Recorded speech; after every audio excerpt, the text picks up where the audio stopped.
Today we are going to talk about getting the right tyre pressure, maximising your tyre pressure if you like.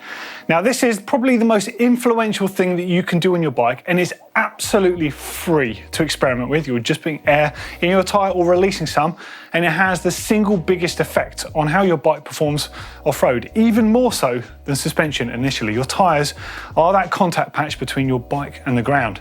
It's a free performance enhancing thing to play with, so I suggest you do. And we're going to talk about tyres. Okay, first up, we'll talk about some units of measurement, in particular the PSI or the bar that you might be putting into those tyres. Now, I'm aware that a lot of European riders will be referring in bar, whereas in North America, perhaps, and UK certainly, we use PSI in general, as pounds per square inch. In this video, I'm going to use PSI, it's just what I'm familiar with. Sorry if that's not quite where you are, but just for your reference out there, 1 bar is approximately 14.5 PSI. Now, the first thing you need to take into account is how different your tyres are and your rim widths are. These are all significant, not only to the shape of your tyre and how it performs, but the tyre pressures that you're going to be able to use. Now, there's no fixed rule, but the general rule of thumb is a thinner tyre, you need a thinner rim for it, and a fatter tyre, you need a fatter rim for it. This is both on the fatter tyre end that you're going to need a rim that's wide enough to support that, and on the thinner end, if you were to have, say, a 2.2 tyre with a 35mm rim, you're actually going to make the profile of the tyre so square, you'll end up you'll increase the rolling resistance. So you're going to really change the characteristics of that tyre. So it is appropriate to have the right size tyre for your rims. Now, give or take, if you're going to have a 2.2 tyre on your bike, you probably want to be looking at something, say, around a 25mm rim. If you're going to go up to like a 2.3, probably 28 to 30mm, somewhere around that region. Anything like above 2.5, 2.6, you start creeping above the 35mm rim territory there. Now, for example, on my bike behind, I've got a rim that measures 30.5mm internal, about 35mm externally, with a 2.4 tyre. Now, this makes the tyre probably slightly squarer than it would be on a slightly narrower rim, but I really like that. So the tyre design is fairly round, so it's not really hampered that, but it really accentuates that shoulder edge, so you get a real good shoulder to carve. But just to demonstrate, for example, just holding this piece of carcass here. Now, this is a 2.35 carcass. If you were to run a narrow rim on this, you're actually going to end up sort of with a more teardrop profile to the tyre. So you're actually going to not get the most out of the tyre, and you're going to actually change the characteristics from what the designer originally intended. And the opposite could be said if you're running a really wide rim. If you max this out, it's going to end up being far too square, and as I said, you're going to have the entire surface of the tyre in contact with the ground instead of just the main central tread. So you're going to be adding rolling resistance, it's going to roll slower.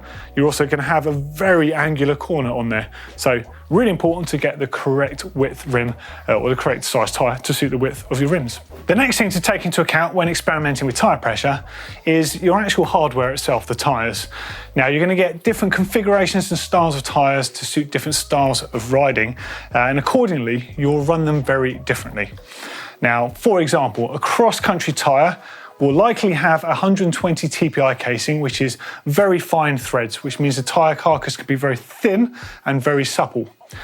Because of that, the tyre won't have a great amount of support. So a lighter rider arguably will get more out of a tyre like this because they have the freedom of experimenting with tyre pressure. A heavier rider like myself, I'm around 90 kilos, so on a tyre with 120 TPI casing that's very fine, like a cross-country race tyre, I actually end up having to run nearly 30 PSI in the tyres to get the tyre to have enough support. But thankfully, because that casing is so fine and supple, it will actually feel like a heavier, juicier tyre at perhaps about 28 PSI. So you do need to take these things into account. Now, again, the opposite can be said if you were to run a tyre with an extremely thick sidewall. So this has an enduro casing. I'm just using this cut-up sample here just as a thing to reference. Because it's so much thicker, it's like a dual ply carcass, so essentially it's got 4 layers of rubber wrapped around there. You've got so much support on this, so accordingly you can run this a lot lower pressure and not lose that all-important support and stability. The downside of this, if you're to run these at a higher pressure, you really do lose out on the feel. You're never going to have the feel of running a thinner tyre at a high pressure. When I say thinner tyre, I mean the actual carcass, not the physical width. But then goes the actual width of the tyres. The thinner the tyre, the firmer the pressure. The wider the tyre, the lower the pressure, which is why you see fat bike tyres, which can be anything up to 5 inch, you can run those as low as 7 psi. So the hardware itself is very important, but a good way to get a guideline with your tyres is to refer to the sidewalls on them. So as I said before, this one says between 20 and 40 psi. Now that's a massive range of adjustment, but they're telling you a minimum and a maximum. So at least you get a ballpark to start with. The next thing to take into account is your body weight or the system weight, which would be you in your riding gear, perhaps with a bag, carrying water and stuff, and the weight of your bike. It all has a big effect on the weight of the tyre. Now you can't just put 30 psi in your tyres and expect them to work in all conditions with whatever you're doing, because the aim of the game here, unlike in the road world where generally a firmer pressure is going to roll faster, a firmer pressure on an off-road bike, unless you're running in very smooth conditions, isn't actually a good thing. It will actually make you go slower, because what happens in a firmer conditions is when you hit small items like rocks and that, the tyre will skip over them. Don't forget that it's your first point of contact with the ground.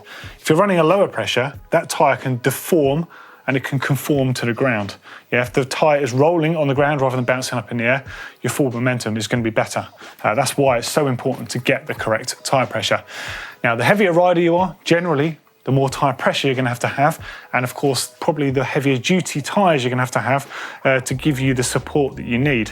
Now, I weigh in the realm of about 90 kilos, give or take, and my preferred tyre pressure tends to be around 24 psi on a sort of a trail spec tyre like this, and on the rear probably about 26. And I'll probably vary a couple of psi either way, depending on if I'm running in wet conditions where I need all the traction possible, or super dry conditions. For example, riding to work, I commute on this bike as well. I'll actually run the tyres nearly 30 psi just to make them roll as quick as possible, obviously just on tarmac, but I would never run them like that off-road. But this is the cool thing with tyres, you can chop and change this stuff constantly, but it's good to know a good ballpark setting that you can work from nonetheless. Now, just a few notes to take into account with the types of trail conditions you're likely to face. As I said, with a firmer and smoother trail condition, you could get away with running a firmer tyre pressure. If you're running a particularly rocky place, yes, you do need grip. But if it's, for example, flint and shale and things like that, they're quite likely to slash through tyre casings. So you probably want to run a little bit firmer than you might usually run. The opposite can be said if you're running rooty terrain or perhaps muddy terrain where you want the maximum grip possible. But mud is a very specialist thing, and we're very good at this here in the UK because it seems to be all we have. But even then, you don't run a single pressure when you're running in winter mud conditions. Many people would just think, oh, you need to run your tyre pressure as low as possible to get the biggest spread possible. Sometimes that's not necessarily the case. You actually will want to run a firmer tyre pressure in order for the tyre to cut through the mud, in order to find the grip and the harder base underneath. And again, the width of the tyre comes into play here.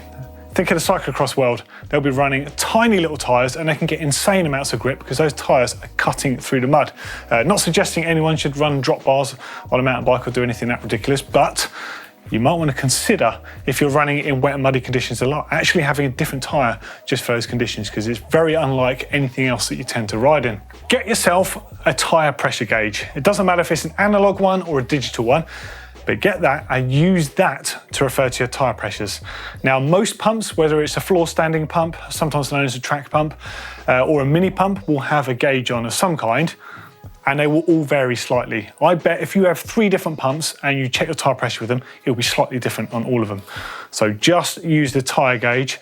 So whatever you're inflating your tyre with, wherever you are, you can get an accurate reading and find what you like. A little tyre gauge works wonders. I've got this little tiny digital one from Topeak. I've had this thing years. It's a brilliant piece of kit. It's completely accurate and it enables you to get a real good feel of what your tyres are doing.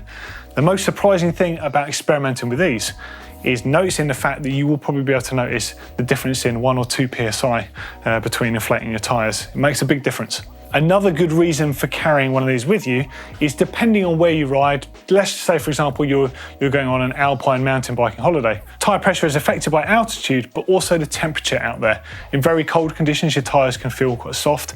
In very warm conditions, they can feel firmer. Like, it's really dramatically affected. We're talking like a couple of psi difference here, so it's well worthy adding one of these to your toolkit. Now, just to help you on your way with some reference points for tyre pressures, we're going to run you through what we run here at GMBN on a couple of our typical bikes. On the trail bike, I run trail casing on my tyres, and I don't run inserts generally on there. I'm 90 kilos, my tyres are 2.4. I like to run 24 PSI in the front and 26 in the rear. Of course, like I said, that will vary. And now let's see what the other GMBN guys run.